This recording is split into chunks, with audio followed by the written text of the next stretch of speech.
Hoop Heads podcast is brought to you by Head Start Basketball.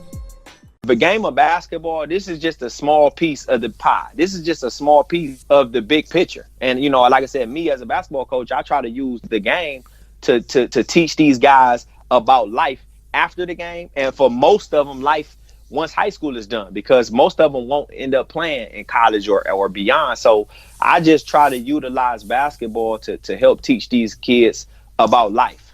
Coach Brian Swift is the boys' head coach and athletic director at Warrensville Heights High School in Ohio. Brian won a state championship as a high school sophomore at Chanel and finished as the state runner-up during his senior year at Warrensville Heights. Brian went on to play Division I college basketball for the University of South Florida, where he enjoyed an outstanding career competing for the Bulls in Conference USA. After college, Coach Swift played professional basketball for 5 seasons, 4 in France and 1 in Finland.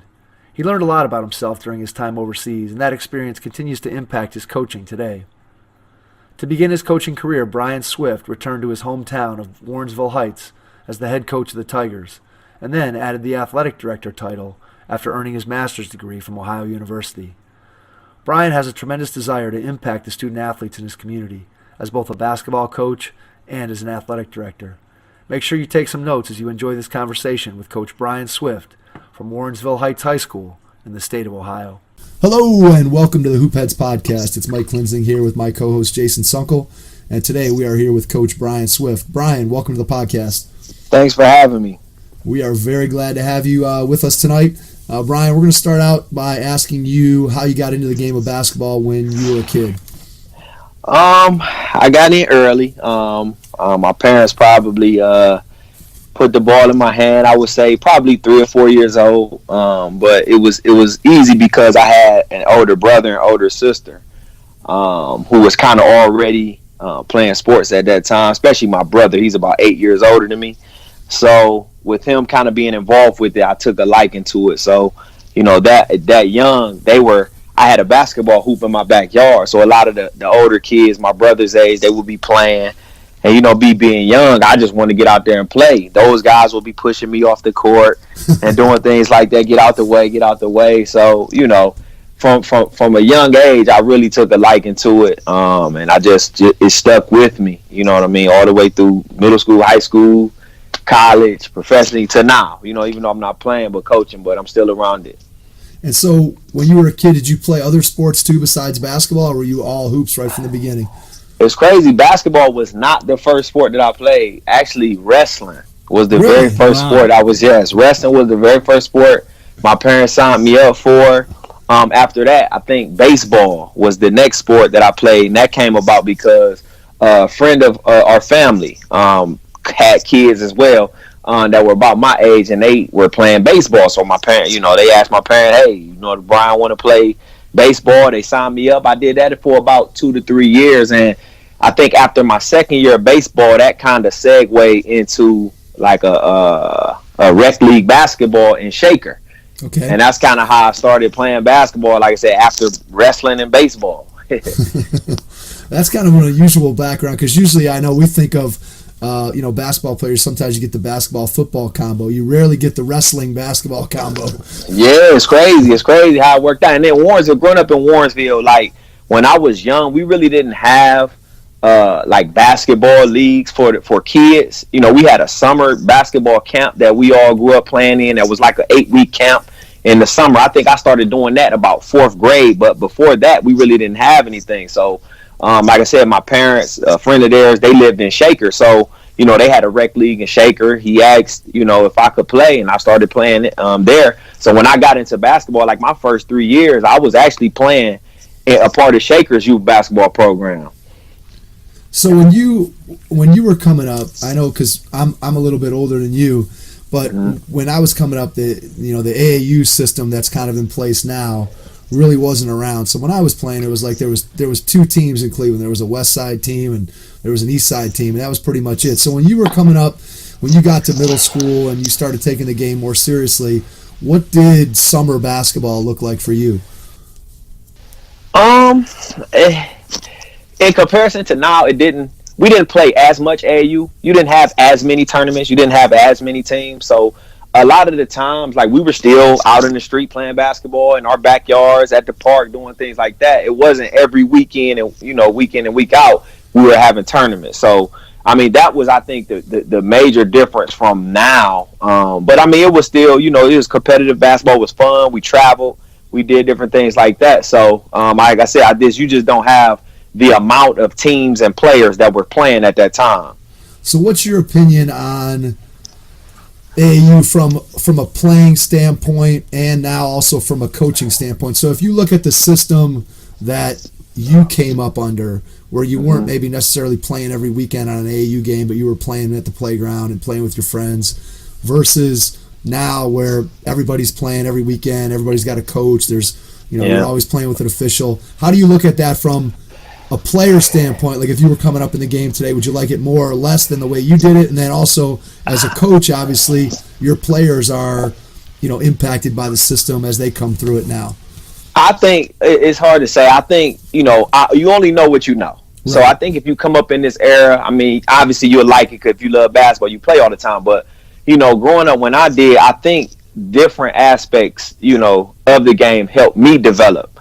Like, not playing, under the whistle every single weekend and organize as much probably helped me develop as a player, rather than, playing every weekend in a tournament, playing 3-4 games a day for 6 months out of the year. Overall, I think AAU in its entirety, I think it's a good thing, because I think it gives kids an opportunity, for exposure, to get positive exposure, for coaches to see you, for scouts to see you, things like that. But I think, and I talk about this to my friends all the time, but I think it can also act in a negative light, because sometimes exposure could be a bad thing for people. Because I think sometimes when you play too much and you're seen too much, you get picked apart a little bit more, and you it's not as structured, I would say, as probably coaching, and playing high school basketball. We probably are a little more demanding. We have a lot more time to coach our kids and practice and things like that as well. But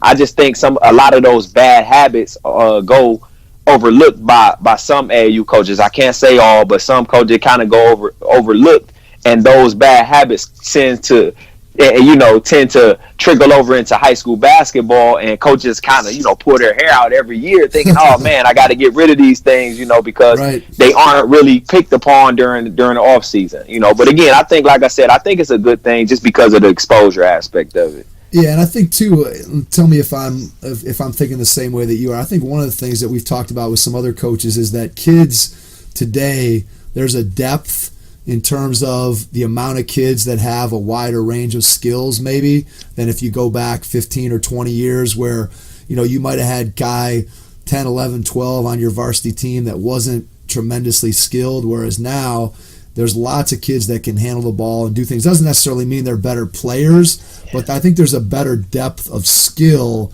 just because of the exposure to coaches and games and all that kind of stuff. Absolutely. And I think, like I said, with the implementation of YouTube and social media and all these different things, the information is more available. You know what I mean? If you look around just Northeast Ohio, you probably have 100 basketball trainers within a 20. I think you're underestimating, Brian. Yeah, I guess I'm being generous. So, but then you get my point. It's so many trainers. You can go to any gym and you can find some type of basketball training going on. So I think, like I said, when we were coming out, you didn't have that. I didn't have a basketball trainer. I didn't have a shooting coach. I didn't have a athletic trainer to teach me how to get faster, how to jump higher. I didn't have all those things. So the depth of talent and skill sets are definitely, I think, more than in the past. But I think it has a lot to do with all those things that I named. So how do you feel about, as a high school coach, do you build relationships, or do you have to build relationships, or does anybody try to build relationships with you in terms of guys who are maybe working with your players, whether it's an AAU coach, whether it's a trainer, it's somebody that's not you? Do you build relationships with those guys, or is that something that's difficult to do, or do you find that happens a lot, doesn't happen? What's your take on that? No, I mean, I think I have, since playing, and a lot of guys that do train now were players in the past, so I'm familiar with a lot of the trainers. Not everyone, but I think relationships to me are very important anyway. And I think any trainer can give a lot to a player. Some trainers probably have a little bit more playing experience than others, but some trainers like myself, I trained actually before I got into coaching. But I think it just depends on what trainers focus on. Some trainers focus on ball handling, some focus on shooting. So I think it depends on the particular trainer. But I have a pretty good relationship with a lot of those guys. I'm not really one of those guys that if I train a kid or one of my players are training with another trainer, I take it personally, or I'm going to talk bad about that trainer, because I look at it like this: none of these kids are my kids personally, so we're all here to help these kids regardless of who trained the kid the most or anything like that. So I try to stay out of those things, and I try to keep a just a positive outlook on anybody training with any trainer that's in this area. Yeah, I think anytime you can give and build relationships with with the guys that are working with your players, I think that helps. And I think it also, a lot of times, like I know you're describing the fact that there is some territorial situations where people kind of get, this is my guy, this is my coach, this is my player, whatever. Right. And I think we're all better off in the basketball world if everybody just can figure out a way to work together. Again, for the benefit, if you circle back to it's for the benefit of the kids, I think we're all better off. And I think that's what I hear you saying. Absolutely. I mean, for me, because again, when I graduated college and I played professionally and I came back home, my number one thing was I wanted to try to help as many kids as I possibly could get to the level I got to and beyond the level I got to, because again, having a personal trainer wasn't something that we were used to. So I saw, just being around and being exposed to different things, this is what's going on throughout the country. And not saying there weren't any during that time, like as I was in college or playing professionally here in Cleveland, but it wasn't an abundance of training going on. So I figured like I can come in, my name is pretty fresh still being a player here in Cleveland and things like that I can make an impact in that manner, regardless of what school they went to, who was they coaching, anything like that. It was solely about the kids. So that's why even on social media, like you don't see me boasting or doing anything about that, about what kids I train, what school it doesn't matter to me. As long as the kid is successful, that's all I care about. Yeah, I think that's a great way to approach it, and that's one of the things that I know that for me myself, and I do some training and have camps and that kind of thing, and I don't post on social media in terms of pictures of me with kids and that kind of thing, because it still comes down to, just like you said, ultimately you want it to be about the kid and not about you. And I think when you start putting your arm around every person that you talk to and that you work with, I think sometimes then we kind of shift our focus and it becomes more about the coach or the trainer as opposed to being about the kids and really helping to make them, help them get better. Absolutely. So let's go back to talk about your high school career. Can you point to one or two things that stand out to you? Maybe it was, a moment that stands out to you, something that you learned from one of your coaches. Just go back and kind of walk us down memory lane with some of the things that you remember from your high school career. Honestly, the one thing that stands out to me, I mean, from the start, I think is the state championship. 1999 Chanel High School state championship. That was it for me. I mean, that was the best moment, because I'm all about winning. And winning the state championship is something that no one ever could take away. It's still in the record books, in the OHSA books. 1999, you'll see Chanel High School. So, and we were an undefeated team as well. So that's something that stands out, and that's in the history here in Ohio. So I think that's the main thing. But obviously, like I said, I went to Chanel High School from 98 to 2000. Played there before transferring to Warrensville, where I grew up in Warrensville. And graduating actually my senior year, I went back to Columbus. We lost in the state championship game to Kettering Alter, who had about 3 or 4 Division I players in their starting lineup. They were a very good team. I think their big man went to Florida State, Adam Weliskowski, if I can remember correctly. Very good team, and we ended up losing that game. I think those two moments kind of stood out to me because I think the goal that we had coming into the season, one, we solidified the goal, and the next one, we came up a little short. So I think those two were the biggest thing. The individual goals, I had a lot of individual accolades. Player of the year, Division III, my sophomore year, 3-time best of the best in the Cleveland Plain Dealer, player of the week every season, 2-time All-State. Just different accolades, MVP of the leagues and things like that, But for me, the championships and winning was more important than the individual things. So how much does that loss in the state championship game, how much does that hang with you even today? I mean, it hangs a lot. I mean, if you ask any of my guys now as a coach, I go into every single season with one goal in mind, and that's winning the state championship. And I think, like I said, the year before I came back, Warrensville had won a state championship, and then we lost the year I came back. So, I would like to kind of avenge the loss, if you will, especially with a Warrensville, under my, the school that I graduate from, this community I'm from. So I think that's one thing that kind of drives me to try to get back down there and win one. Yeah, I think one of the things that we've talked to a bunch of different people about is the idea of whether you hate to lose more or love to win more. And if you had to go back and think about yourself, which one of those, if you had to pick one of those two, which one would you describe yourself as? Do you hate to lose more or do you love to win more? Yeah, I probably hate to lose more because, like, for me, and it kind of explain why. Like, throughout my playing career from AAU to middle school to high school, all these different things, I was one of those guys who, we won a lot. I won a lot of games, at different levels. So to lose, it's like, oh my God, like, what is this? I don't like this feeling. Yes, you remember those moments a lot more. You know what I mean? Because it's just one of those things you just don't want to go through. You know what I mean? So I think I'm a hate to lose guy more than loving to win. Do you think? Here's a question that I kind of ask myself a lot. Do you think that the kids coming up through the current system today, do you think they feel the same level of distaste for losing that you did, that I do, where by playing on the playground and you lose a game and you got to sit for 2 hours while you wait to get back onto the court, and now in the AAU system, you play 3 or 4 games, 5 games in a weekend, you lose one, and the next game is coming, 2 hours later. Do you think that there's the same level of? Do you see that as a coach, that kids burn with that same hatred of losing that maybe players in our era had, or do you think there's not much difference?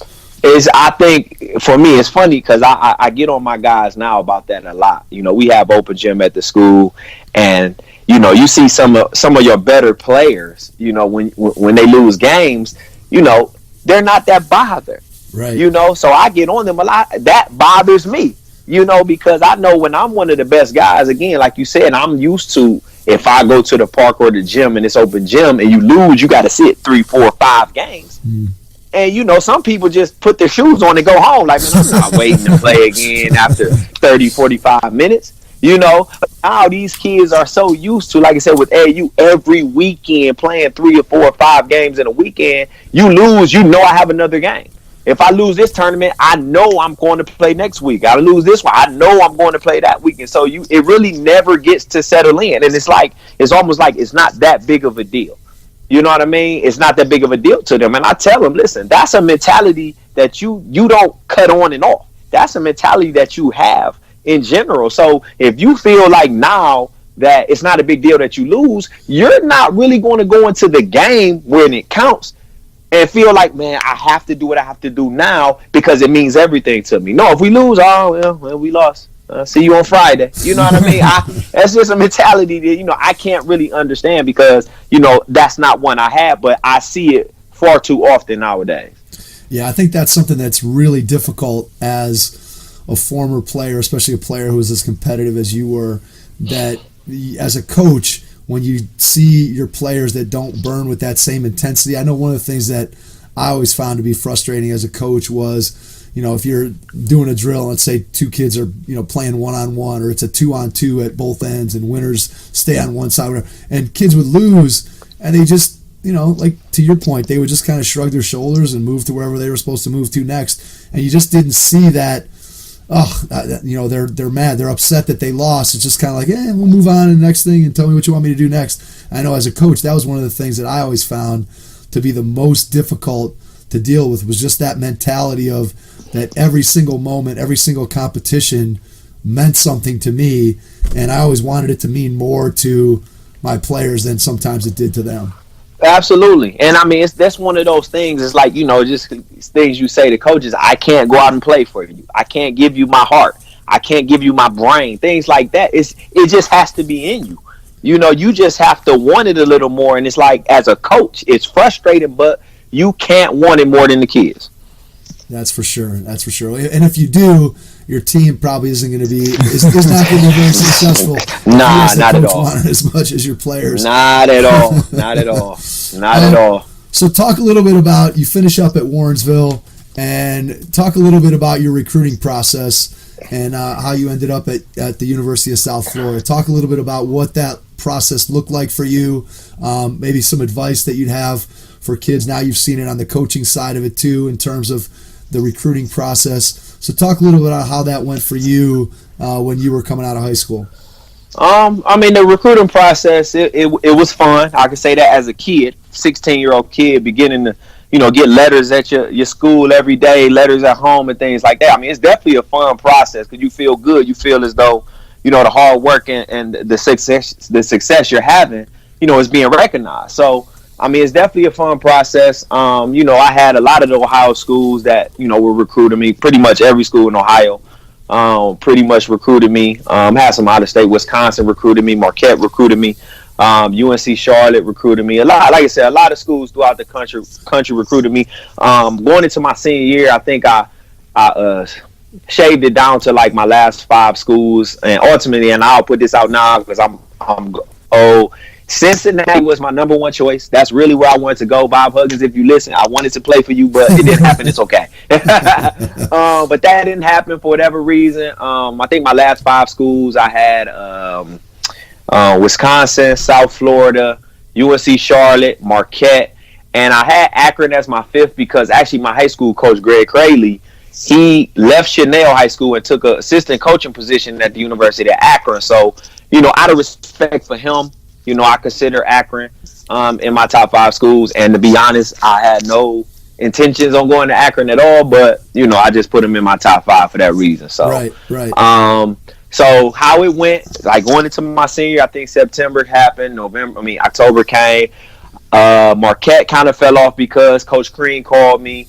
They had an in-state kid that committed, and that's Travis Diener, who committed there. And then Wisconsin coach called me.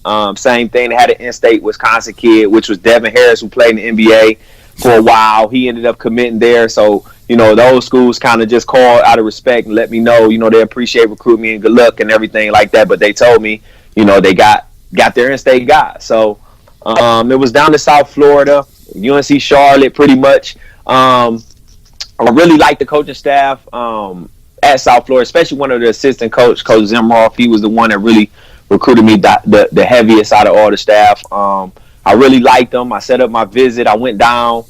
I visited the school. Loved it. I loved the team. I loved the guys that were young, the freshman and sophomore guys that I knew I would be playing with. I really, really hit it off with those guys. And I think on that Sunday, when I got up, met with the coaches before I got on the plane and came back, and ended up committing to South Florida. Nice. And so did you kind of know, I know obviously Marquette and Wisconsin aren't Southern schools, but did going where was the warm weather at all factor in your decision? Or was it Absolutely. I mean, especially going there, and, and being there and just knowing it's Florida, it'll probably be, fairly warm all year round. I think definitely that played a part in it, and I think also one thing I will say this, person that that worked at Warrensville High School, she was one of my teachers. Her name is Carmen Coley, who's actually my high school faculty manager. She helps me with in our athletic department to this day.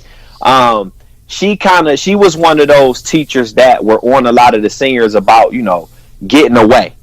She kind of preached, listen, if you have the opportunity to go away from school to school, do it. It'll help you grow up, become a man on your own, make your own decisions and things like that. So I consider that when it came to deciding on a school. And I thank her to this day, for kind of putting that in my mind, because again, if I didn't go away, I don't know what type of man I would be, at this point in my life. Was it tough to go away from a standpoint of maybe people who had watched you play when you were in high school, that they wouldn't have the same opportunities to watch you play as if you had been able to go to Cincinnati or had chosen to go to Akron or somewhere more locally? Did that impact at all? Did you think about that in terms of having people be able to come watch you play, or was that not a factor at all? Not really. I think, looking at the schedule and things, I mean, over the time, we had different games that were close to home.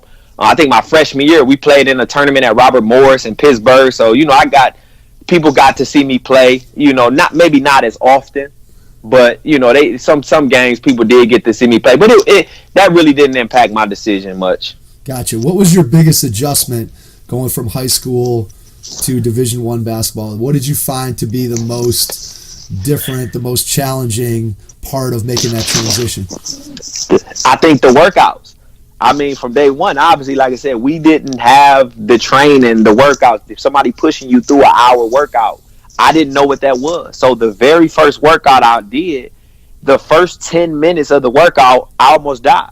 Literally on the court, I almost died because I never worked this hard in my life. You know what I mean? And at that moment, I said, listen, this is a whole nother level.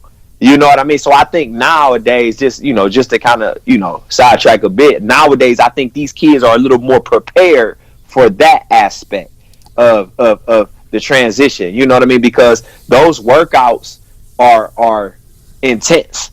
And coaches expect you to play at a certain. And I understand why. When you play in college, like, the intensity level is so much higher, and so you have to prepare your body for that. So I think that, and I think the length was something. A lot of guys are tall. The guys are long. You playing against 6'11", 7 foot 6'9" guys and 6'3", 6'4" guards. I'm 5'10", so you playing against a 6'3", 6'4" point guard. That's an adjustment. You know what I mean? In Cleveland, you didn't have that. A lot of guys were my size, maybe a little bigger, but in college, you talking about guys 4 or 5 inches taller, jump a lot higher, same speed, same quickness as you. What are you going to do? Question for me: what was the best part about playing Division I college basketball, in your opinion? Like, what was your favorite part about the whole experience? I just think being able to play against the best. I just think, playing against some of the best guys. I mean, I was one of the best guys in Ohio coming out. And all of these guys I'm playing against were the best guys in Florida and Georgia and Wisconsin and Chicago and New York. And, so you get to play against guys all over the country that were the best guys. And so I just think, to compete at that level and to hold your own, that's an accomplishment in itself. Yeah, I think that one of the things that I know that I always point to during my career is that, you spend so much time as a high school player where you're the best player on the floor, and in many cases, a lot of times it's not really even close. And now you get to a college level, and like you said, everybody is at that level. And I think the challenge that it puts out there, and for guys who are successful, like you were at that level, I think it just brings out that competitive nature that we talked about earlier, where you want to be able to excel no matter what environment you're in. And then when you get challenged by other guys who have a similar talent level and similar physical tools to what you have, I think it just pushes your game to a whole nother level. Did you find that to be the case? Oh, no doubt. No doubt about it. Like I said, playing against the guys I played against, I'm in a conference where you playing against McDonald's All-Americans, you playing against potential first-round NBA draft picks. You know what I mean? So it forces you. You say, listen, if you want to compete at this level and in this conference, like, you have to bring it. My freshman year, I'm playing against Steve Logan, who's a native Cleveland guy at Cincinnati at the time, who was the 2-time Conference USA Player of the Year. And this guy's a senior, and I'm playing against him 3 times in the season. So it's like, man, this guy's an NBA player. I'm playing against DeJuan Wagner, who was played for the Cavs, top 10. Yep. He's an NBA player. I'm playing against points, Dwayne 100 Wade. points, right? He had 100 points in the game. Yeah. Yes, I played against Dwayne Wade. I mean, you playing against future NBA guys in college, so it's like, wow, I'm here and I'm on this stage. I'm playing in, in these arenas where we watch on TV growing up, and I'm here, and it's just like, if I want to be successful and I want my name to be known, I have to put the work in, and I have to be ready and not afraid to go out here and do what I'm supposed to do. So who was the best guy that you played against at South Florida? Not the guy who ended up with the best NBA career, but when you stepped on the floor against that guy while you were playing college, who in your opinion was the best guy that you played against at the moment you played against him? Ooh, that's tough. I mean, the reason I say it's tough because I've played against some very good players that were very good in college, so it's hard to just name one, but to name a few, okay, especially point guards. Obviously Steve Logan, he was very good. Travis Diener was very good at Marquette. I actually played against he played at Fordham. What's the guy? He played for, I think, the Cavs for a second. Played for the Lakers. Smush Parker. Smush Parker. Watching him play in person, he was good. He was long. He was long arms. He was athletic. Very long. Yep, about 6'5" guard. I mean, he was very good. Who else? Actually, what was his name? Washington played at Memphis.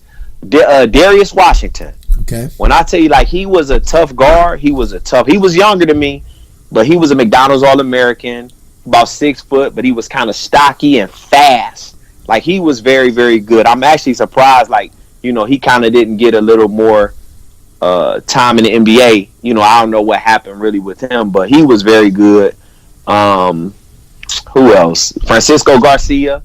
I mean, he was a pro player. He was very good at Louisville. So it's a lot of guys. Like, it's hard to like pick one, right? Because these guys were very good. But one person I can say, and I've told this story to some of my friends, one of the toughest players to play against in our conference was a guy named Squeaky Johnson. And Squeaky Johnson was about 5'9", and he could guard the ball better than I think anybody I've ever played against in life.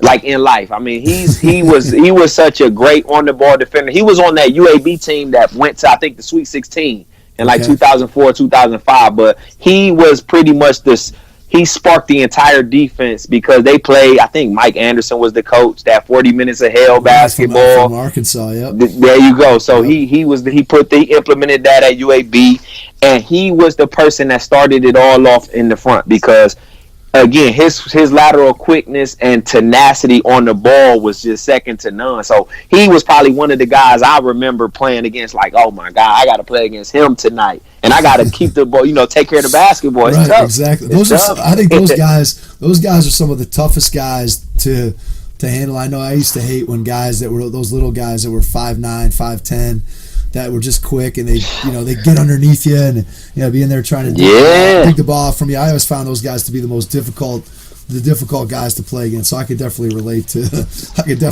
Squeaky. Yeah, absolutely. He had a pretty good professional career. I did a little research. He had a pretty good professional career. I noticed too. I didn't know, like, he went. I think he did a little bit of time. He played in the NBA a little bit. I'm sure he probably got some playing overseas a little bit. He played for the Hornets in 2011, 2012, but he got a lot of D-League action. Yeah. No, I mean, he was one of those guys you would love him on your team. Yeah, it sounds like it for sure. So at what point in your career did you start to think that, let's say this: if you go back to high school, obviously we all had aspirations of being able to make it to the NBA and play professionally. Mm-hmm. At what point did you kind of start to recognize where you thought you might fit in terms of being able to have a professional career? Honestly, to be frankly honest, obviously, like I said, going in high school and things like that, I wanted to go to the NBA. As my college career kind of unfolded and things, like, my aspirations to go to the NBA, kind of subsided a little bit. I really didn't, have that same ambition probably going into my, junior year or so, for different reasons. But and I actually, when I said I really didn't, want to play in the NBA, I really didn't have aspirations to play in Europe or over anywhere, outside of the country either. It took for me to graduate college, come home, and just start playing in men's leagues around the area for people to, what's going on, Swift? What you about to do? You going to try to go overseas and everything like that? And I'm like, no, I'm just going to start training. I want to just start helping the kids, like I mentioned earlier. Everybody in the city, almost in Cleveland, thought I was the craziest person in the world. And I said, what? And so it was almost like peer pressure pushed me to play professionally. Because like I said, I didn't really, have aspirations to do it, but I knew I could possibly play. I just didn't really have the ambition. But once everybody kind of told me, and it felt good because I got the idea that, everybody still had a respect for me and my game and my potential, and talents. So I said, you know what? Okay, everybody said I should do it. I'm going to go ahead and pursue it. So one of my best friends, Juby Johnson, I kind of trained with him, the summer after his first year playing overseas. And, him and Ashley Sonny, they kind of motivated me to, work out, pursue my career, and go on from there. So, but I attest a lot of it to like a lot of local guys in Cleveland that pushed me to play. So once you decided that, hey, I'm going to try to pursue it, then what was the process? Did you hire an agent? How did you make your connections to be able to get over there? Well, actually, a few guys actually helped out with the hiring of an agent. A guy named Roger Bond, who works now with Slam Online, Slam Magazine. He helped me a lot. Jonathan Giavoni, actually, who's like an NBA draft guy now, who had Draft Express at the time. I think he still has it now. He's a part of it now. Helped a lot, just establishing a relationship with those guys. They helped connect me with an agent. My first agent, I had a few different agents, but those guys helped me connect with agents initially. So, shout out to those guys helping me get started. Absolutely. So then you end up in France. Was your first place you played? Yep. So because it was kind of late in the process, I went to France late. I got signed a little late. It was about the 6th, 7th game of the season. About October, I got signed. Played for a team. It was called Antibes, which is in the south of France. So that was my first experience being in the south of France. Yep. So I'm going to assume that you don't speak French. I do not. All right. So then what was that? So then what was that experience like? You go over there. You're a young kid. You're in a foreign country. You don't speak the language. All of a sudden, you're thrown on this team. What's that first experience like? Not just from a basketball standpoint, but from a cultural standpoint, being over there by yourself in a new environment. What was that like? I'm glad you asked. So when I got off the plane, our general manager of the team was actually Yugoslavian, but he lived in France. He spoke French. He didn't speak a word of English. So at the time, again, I came on a Friday, and the team was at an away game, and they weren't coming back till Saturday. So again, this guy didn't speak a lick of English. I got off the plane. He had my sign up, so he knew my name. We really couldn't communicate in the car from the hotel. He took me to a grocery store first to get like a passport type pictures, because you have to register for the league once you get to Europe. You have to register for whatever league that you get in before you able to play. They have to give you like a license to play. So we went to the grocery store, took the pics. We're driving back. He took me to my apartment. In my apartment is pretty much at the time like a dorm room. I have no TV. I have no phone. I have nothing. So he pretty much just left me there. And at that time, I felt like I was the only person in the world. I wanted to cry. I couldn't communicate with nobody from home. I couldn't watch anything. And I just was in my apartment doing nothing, looking at the sky. And it was a very scary moment, for me. Just to get there and not be able to communicate, not be able to say anything, not to be able to watch or do anything with anybody, it was scary. But the next day it was okay. The team came back. A couple of the American guys I got acquainted with, pretty quickly. They lived in the same building, so I kind of started hanging around those guys. But that first night was tough. Yeah, I believe it. That sounds, again, I think sometimes we forget, especially now that we're we're a little bit further into adulthood. You forget what that's like as a kid to kind of be thrown into that kind of environment and be somewhere where, hey, I can't communicate. I don't know what's going on. I'm not sure, exactly what the situation is. And I think it would definitely be different nowadays because of like cell phones. Like even having a cell phone on you at the time probably would have made it a little bit more manageable and like doable. But back then, that really wasn't like commonplace at that point. Not at all. I mean, I think like then I still had a calling card. I don't even know if they still sell calling cards right now, but I got a calling card, and I think the next day I ended up calling home, called my mom, told them I had made it, everything was fine, you know what I mean, things like that. But yeah, exactly. Say I had a sidekick. I don't know, you guys remember the T-Mobile sidekick? Yeah. Oh yeah. So I had that, but again, how the international things work, and I ended up paying like a $600 bill one time and didn't even realize. And I had to call T-Mobile, like, what are y'all doing? Are y'all charging me? And I'm not even using it. Well, it's still buffering, still doing this. You basically have to cut it off. Well, y'all didn't tell me that beforehand, but so I learned my lesson in that manner, and it cost me $600. There you go. You learned an expensive lesson, unfortunately. Fast too. Yeah, absolutely. So, talk a little bit about the basketball playing experience during the time while you were there. How would you compare the level of basketball that you were playing at compared to like what you played at South Florida? And just talk a little bit about what the playing experience was like. It was good. I think it's similar to college a little bit. I think just the style of play is similar to college. I think the difference is you're playing with grown men, so the IQ of the game is obviously the higher than what you playing in college, but the athleticism is there. I mean, like I said, you playing against grown guys, you might be playing against some 30-year-olds, 35-year-olds, and things like that. So that's the difference. But I would compare it to playing at the college level, like playing at South Florida, but just at a higher mental level. And then because the shot clock is a lot less, going from 35 seconds to 24 seconds. It's a little different, but it was fun, though, I'll tell you that. Yeah, that's awesome. I think anybody who gets an opportunity to do that when they're young, I think that's obviously the time to get over there and experience it. You get that culture shock, but you also get an experience that you're never going to be able to duplicate living in a foreign country. And just I'm sure that you would probably agree that you grew up a lot, and you matured and just had an experience that, again, most people don't get to have that kind of experience.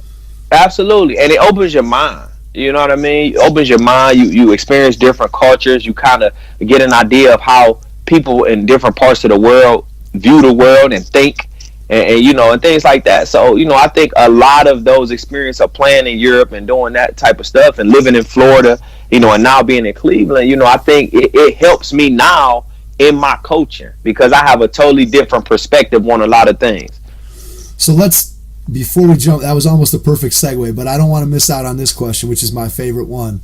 So give me your craziest European basketball story, whether it's fans getting paid, some crazy coach yelling at you in a foreign language, some teammate, something that happened to you while you're in the country. What's your craziest story? I know you have one. Honestly, nothing too crazy, but Brian, this was come on, man. I'm honest. I'm gonna be honest with you. Like me, I'm a very, very laid back guy. I'm not crazy. I don't really do a lot of crazy things. So it's not too crazy. It's just kind of fun. I guess it was funny to me at the time. It was crazy at the time, but I guess I can laugh a little bit now. It might not be that crazy. I'm sorry to disappoint you. No, man, I'm ready. I'm ready for it. I'm ready to hear. So again, I was driving to Nice when my first year in France. I was driving to Nice, France. So they had these sandwiches called kebabs. It's real popular in France. A lot of Turkish people, they have little shops and they sell these sandwiches. It almost reminds you of like a gyro, if you will, like type thing. It's like a wrap. So I was going to Nice to get it. I was on my way back, and I guess I was speeding. So I think I got clocked, and they have a lot of like I guess those clocks. I mean, not the clock, but the cameras that clock your speed over there. So, and you kind of have an idea where they are because they give you a little sign before you get to it. But I still wasn't familiar. So I got clocked pretty much by two cameras. Well, I actually got stopped by the police. And he gave me a ticket or whatever. So after being stopped by the police, I go off, I drive. And I guess how that works, the tickets get sent to the club because the car that they got me and I was driving was basically owned by the club that I played for or whatever. So they send the tickets to the club. So what ended up happening was I ended up maybe a week or two later, the club called me into the office or whatever, talk about the ticket. I got a ticket, but it was 2 tickets. So I basically got clocked. I got stopped by the police. Or no, actually, I got clocked by one camera, and probably I'm talking maybe 30 feet ahead, I get clocked by another one.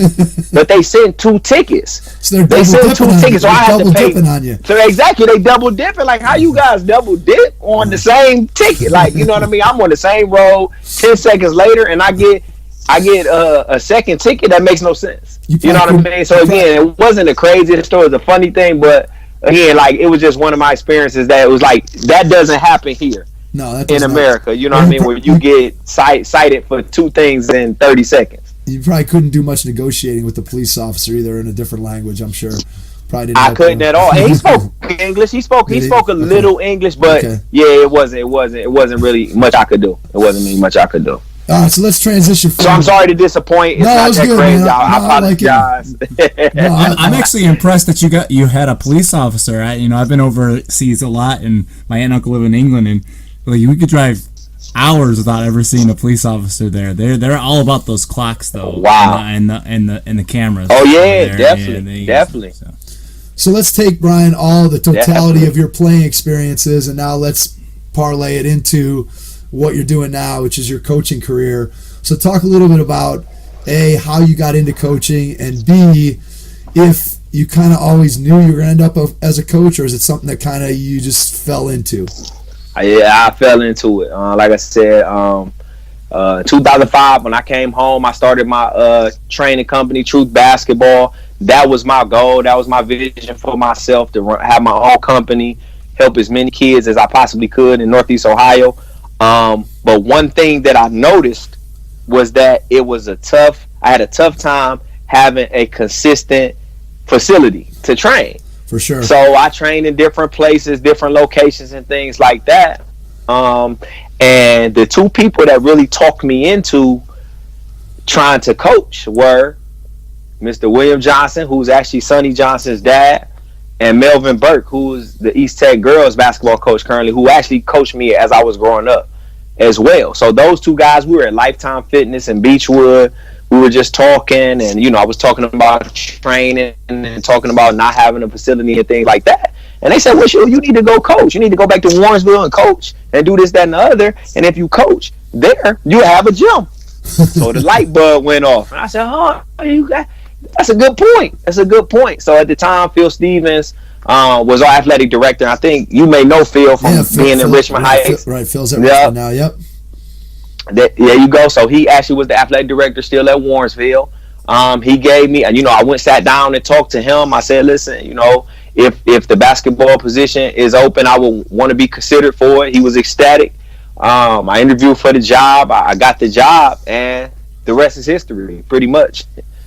So when you get the job, what's the first thing that you start thinking about as you go into your first season? What are you thinking about? Basketball stuff? Are you thinking culture stuff? Or are you just kind of thinking, man, I'm not sure what I'm going to do here? At first, yeah. I mean, at first I'm thinking, what am I going to do? How am I going to do this? And I had an idea just from playing and how I played the game. I was pretty much a coach on the floor. So people could have had the foresight, like, yeah, I can see him coaching in the future. Even though in my mind, I really didn't have the thought of coaching. You know what I mean? I really didn't, other people playing might have basketball. Right. Other people might have seen it. Exactly. Yep. Exactly. So, but doing it, I what I did first was I hired some people who had done it for a while. So I hired a few of my former coaches, one of them being Tony Brown. He coached me for my AU team. At the time, Cleveland Basketball Club. Now it's Ohio Basketball Club under Mike Duncan. I called him. He was one of my first hires. I called my assistant coach from Chanel, Paul Martin. He was my next, and I actually called one of my good friends, Dominic Mann, who he's currently still on my staff as well. He's alumni. He graduated from Warrensville as well. So those are the guys I kind of called. So I kind of built my staff initially before kind of even thinking about what I wanted to do. But those guys kind of helped me structure how I wanted to do things, and we made it happen. How important is having a good staff? Because I know we've talked about with some of the other coaches that we've had on how critical it is to have guys that you can trust as a part of your staff, and trust from a standpoint of, one, you trust the fact that they can run a drill at the other end of the floor, but bigger than that, that you know that they have your best interest at heart. They know that they have your program's best interest at heart and your kids' best interest at heart. How important is the guys you have as a part of your staff, both back when you first started and today? How important is that staff to what you want to do? It's very important. I mean, it's very important because for me, and trust is big. And I think the people that you have around you have to have a similar vision as you. And I think they have to have that full buy-in to what you're trying to do as a head coach. So I think that's the most important part of coaching. I think you're only successful, I think, as the people that you have around you.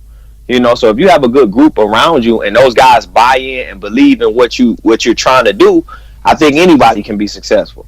So when you talk about what you and your staff are doing at Warrensville, what are some of the things that you try to bring to the culture of your program, that you try to get across to the kids that you coach and to your team and to your total program?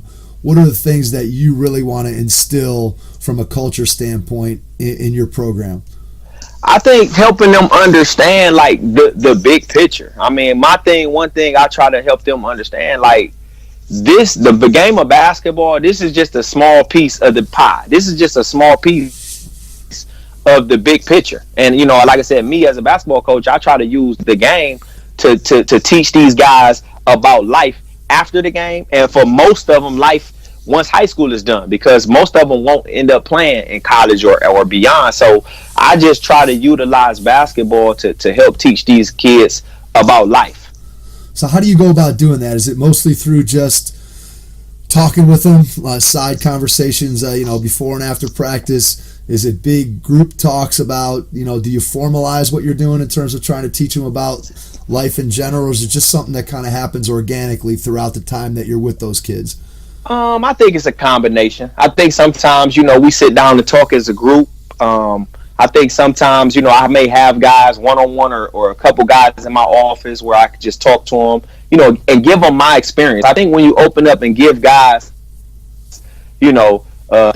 a lesson on you as a coach and you as a person and where you've come from, I think they can have a better appreciation of what you're telling them and where the direction you're trying to send them in. So I think it's a combination of a lot of things. And then also bringing in other people, other successful people who may not play basketball but have life experiences that maybe, some of those values that they use now, they got from playing sports. So what's an example of somebody that you might bring in? So do you bring somebody into practice? You bring somebody in like in the preseason, to just somebody successful from the community, somebody that maybe the kids are familiar with or aren't familiar with, that get a chance to talk to some of your players? Is that kind of what you're talking about?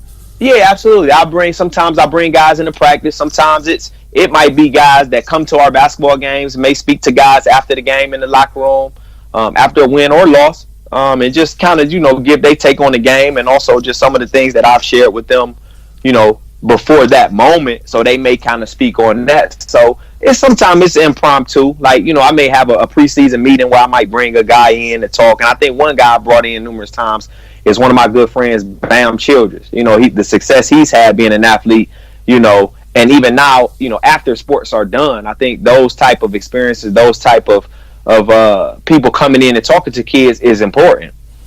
How much do you get a chance to have Brad Sellers involved in your program at all?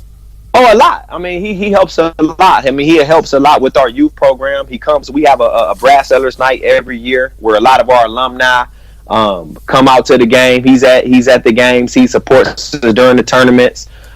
He comes to a lot of our, just different sports, that he comes to. He supports. So, but obviously him being a former, basketball player, he definitely comes to our and supports our boys basketball game. I haven't really gotten him to come in and speak to the team, obviously with his schedule, him being mayor of Warrensville. So that's a little tough, but whenever he gets an opportunity to come support, he does. Yeah, that's fantastic. I mean, I think anytime you could take advantage and tap into, especially somebody like him, and I'm sure there are other people that have come through the program, have come through the school, that you can point to and say, look, here's some people that have had success, and if you can emulate and learn from the people that have had success out there in the world, I think you're doing your kids a great service to be able to show them multiple paths for how they can be successful beyond the game of basketball. Because sometimes you get so caught up as a high school kid in how important the game of basketball is, that it's important, and I think it's even more important today than it was back in the time where you were playing or I were playing, where to point out, and I think coaches were more aware of the fact that we need to impact kids beyond just the basketball court. Absolutely. I mean, because, I think even just keeping it at Warrensville, the way I grew up when I was coming through Warrensville, it's not the same as a lot of these kids now coming through Warrensville. I mean, it's a different community than it was when I was growing up. So me understanding those things and me having experiences with friends who when I was growing up didn't grow up like I did either. They may had only live with mom or live with grandparents, and maybe didn't have some of the same opportunities that I may have had. So just having those relationships and understanding where they may have come from and listening to them, that kind of helped me now understand some of the kids and their experiences off the court, or those experiences outside of school. And I think you can reach a kid when you really fully understand some of the things that they deal with.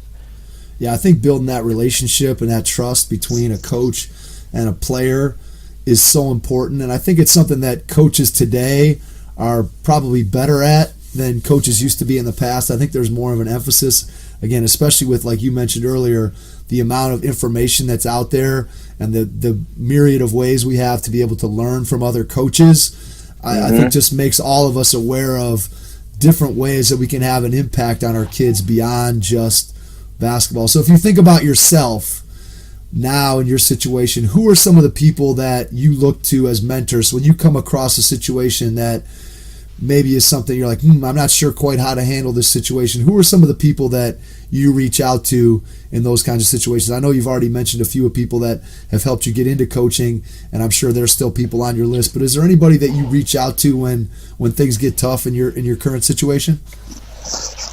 Honestly, like my coaches. Obviously, like I said, I got a few coaches that are older than me, have a lot more experience than me, and that, and in those aspects. So, like Tony Brown, he's one. He's been around a long time.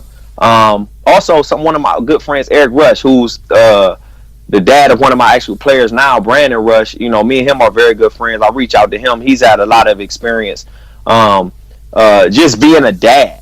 And this, dealing with kids. He's a coach as well at the youth level, so I reach out to him as well. And also, I like to bounce things off of other coaches, in the area. I talk to, Sonny Johnson over at Garfield. Actually, I talk to Babe Kwasniak a lot. We text a lot. We talk about different things. And another person I talk with, Phil Schmuck at Twinsburg. We bounce off things, pretty often, bounce things off of each other, because we sometimes, when he was at Maple Heights and even Twinsburg, you deal with different situations. So, just kind of listening to people and how they've dealt with it, you kind of implement, the way you want to, but, you take from every person that you talk to, because like I said, a lot of us are dealing with the same types of situations, similar kids and things like that. Yeah, I think that's one of the things that I think is great about the era that we're in now, is I think coaching is a lot less secretive than it used to be, for lack of a better term. And I think there's much better communication between high school coaches nowadays than there used to be, again, 20 or 30 years ago, where I think, a coach was kind of, you were in your own program, and, maybe you sent somebody a VHS tape every once in a while. Right. But now, guys, it's great that I think from talking to lots of different coaches, we see that people have relationships, even with rival coaches that you play 2 or 3 times in a season. Still, those coaches talk. Obviously they're not talking X's and O's, but they're still talking about just the process of how you go through. And I think that's got to be tremendously helpful to anybody in your position.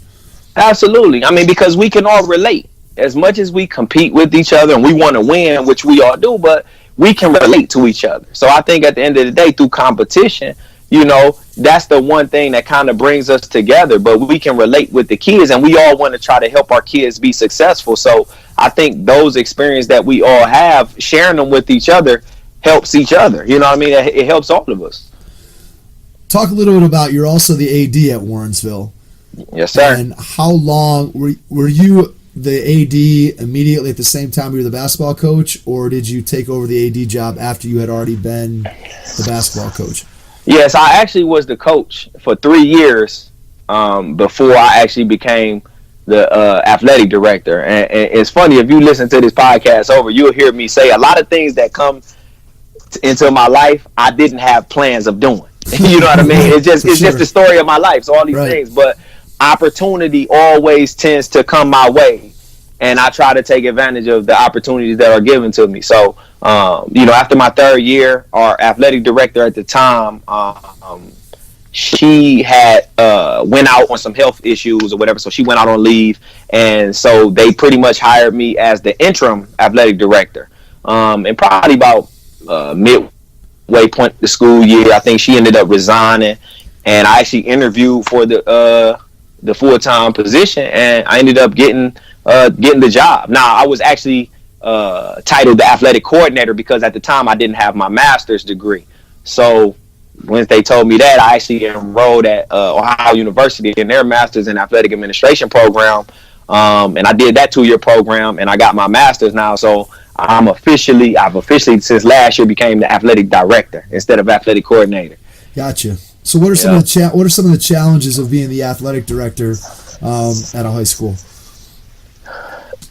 Time commitment. I think that's the main thing. I mean, the time commitment. I love the job. I love that I can impact not only just boys basketball, but I can have an impact on all the sports in the school, and I can kind of connect with more athletes because I want to help as many kids as I possibly can, which was my goal just coming out of college. So I think that's the main thing. But the time commitment, that's pretty tough. I think sometimes, dealing with certain coaches, every coach wants certain things. They want their program to do well, and they want certain things. But sometimes, you can't give it to them as an athletic director. You have certain people you have to answer to. You have certain budgets you have to stay within and things like that. So I think that gets a little tough because I tried my best to, make sure everybody has the things they need. But sometimes, you just can't do it.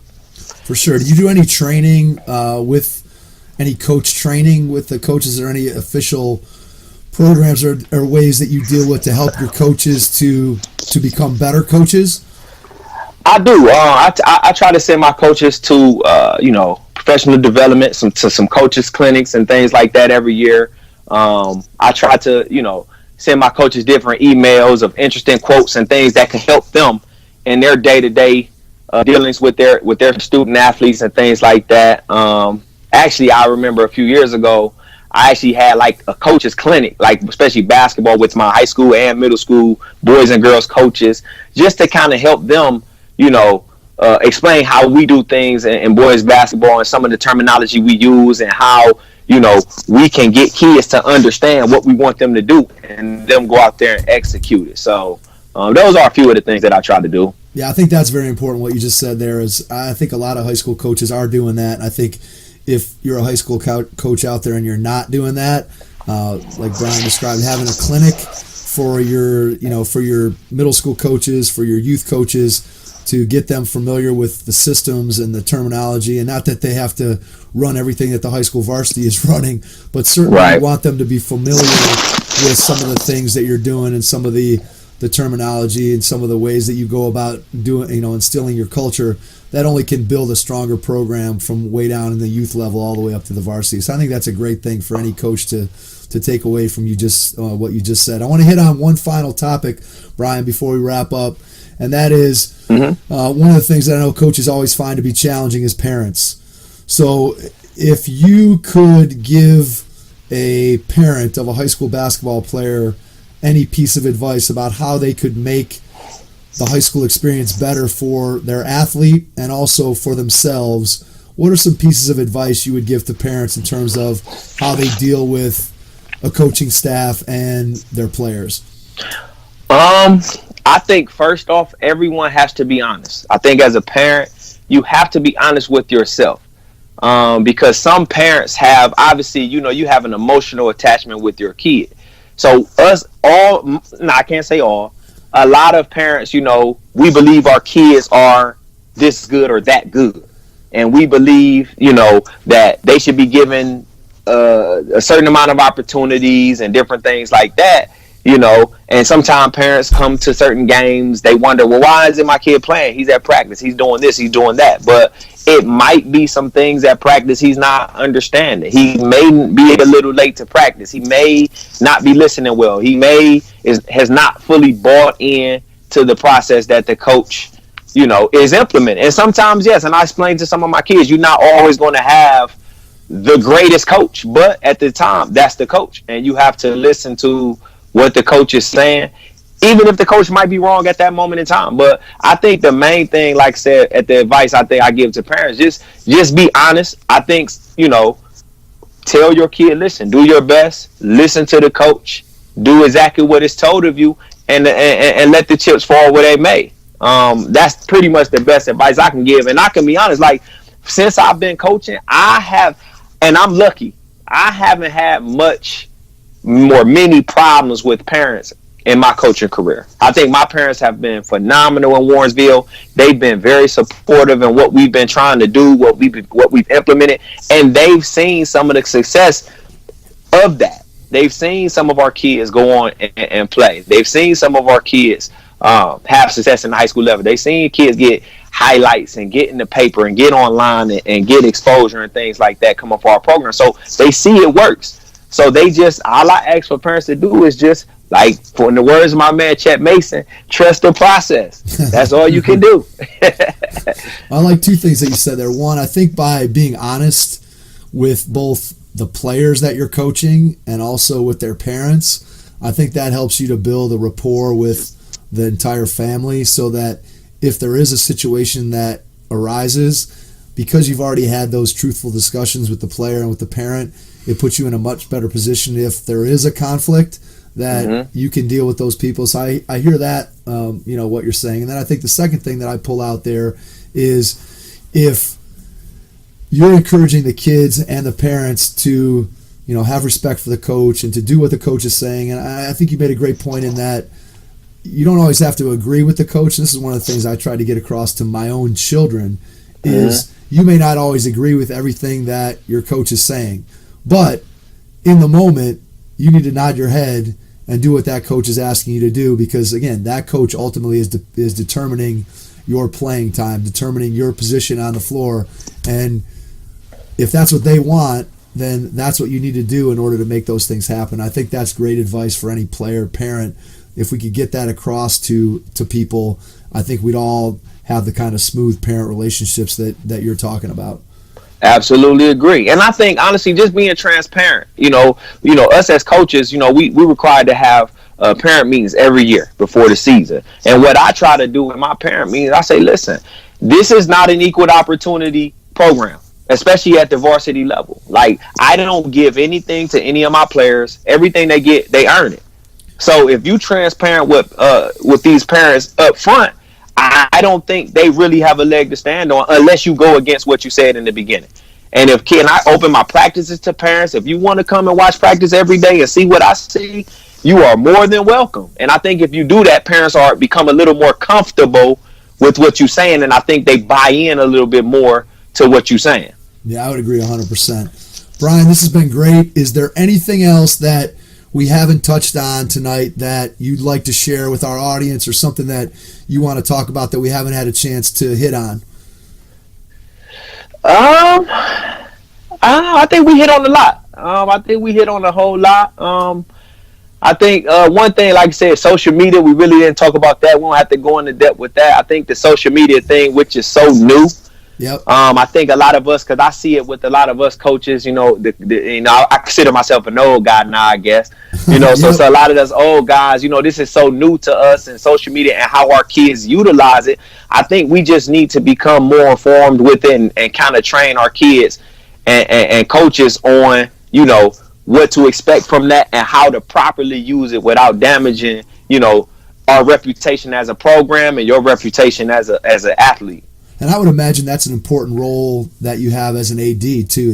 That's something that you have to constantly make not only the student athletes aware of, but I'm sure you're talking about that with your coaches of, hey, we need to educate kids about what it is that they should and shouldn't be doing on social media. Because, I mean, I'm sure that there's been numerous instances of a kid who's being recruited or a kid who's going to have an opportunity, and suddenly somebody's going and checking their social media and they're finding things on there that makes it a red flag, and now all of a sudden somebody who was being recruited or was having an opportunity is losing that opportunity because of something they did in 30 seconds or they just didn't think about it. So do you guys have a formal process for educating kids about social media, or is it more of just kind of a informal basis that coaches go through?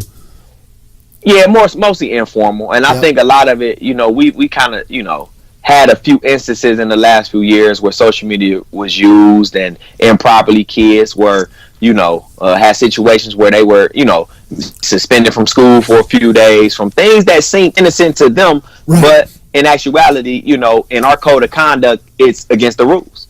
So you can't do it. So, so it's just little things like that. And it wasn't, nothing, to call home about, oh my God, this kid did this, he's a terrible kid. But it's just getting them to understand fully, like, listen, you guys record everything. You basically, you tell on yourselves. You tell on yourselves. You make it easy for anybody to, discipline you. You know what I mean? So just utilize it in a better light and not negatively.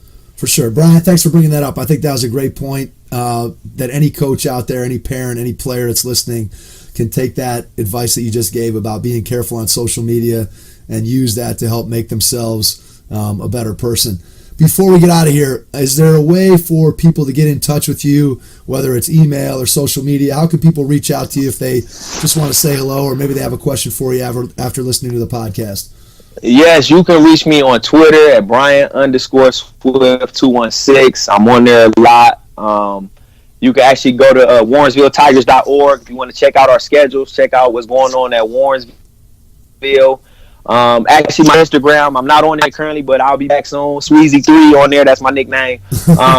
Again, just hit me up, say hello, come to a game, support us, support the Warrensville Tigers.